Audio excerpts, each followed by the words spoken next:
বন্ধুরা দেখে যাও আবারও শুরু হয়ে গেছে ঝন্টু আর মন্টুর তুই তুই প্রতিযোগিতা। তারপরে ঝন্টু তার অ্যাসিস্ট্যান্টকে একটা গর্তের কাছে নিয়ে গিয়ে সেখান থেকে একটা স্বর্ণের কলস বের করে নিয়ে আসলো।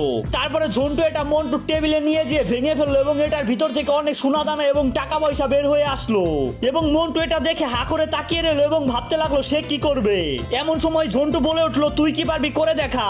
তারপরে মন্টু রাগান্বিত হয়ে তার অ্যাসিস্ট্যান্টকে বললো তুই আমার সাথে আয়। তারপরে তারা দুজন চলে গেল একটা পুকুর পাড়ে। তারপরে মন্টু তার অ্যাসিস্ট্যান্টকে কোলে তুলে পুকুরের মধ্যে ফেলে দিল এবং তার অ্যাসিস্ট্যান্ট পানির নিচ থেকে এমন একটা জিনিস হয়ে বের হয়েছিল দেখো তো তুমি অবাক হয়ে যাবে। কি হয়েছিল তুমি কি দেখতে চাও? দাঁড়াও দাঁড়াও দেখাচ্ছি, কিন্তু তার আগে তুমি যদি তোমার মাকে ভালোবেসে থাকো তাহলে আমাদের ভিডিওতে একটি লাইক করে দাও। আর তুমি যদি তোমার বাবাকে ভালোবেসে থাকো তাহলে আমাদের ভিডিওতে একটি কমেন্ট করে যাও। এবং তুমি যদি তোমার বাবা মা দুজনকে ভালোবেসে থাকো তাহলে আমাদের চ্যানেলটিকে এখনই সাবস্ক্রাইব করে দাও এবং কমেন্ট বক্সে বলে যেও আই লাভ ইউ মা বাবা। তারপরে মন্টুর অ্যাসিস্ট্যান্ট পানির নিচ থেকে জলপরি হয়ে উঠে এসেছিল এবং তার শরীরে মন্টুর থেকেও বেশি সোনা দানা দিয়ে ভরা ছিল।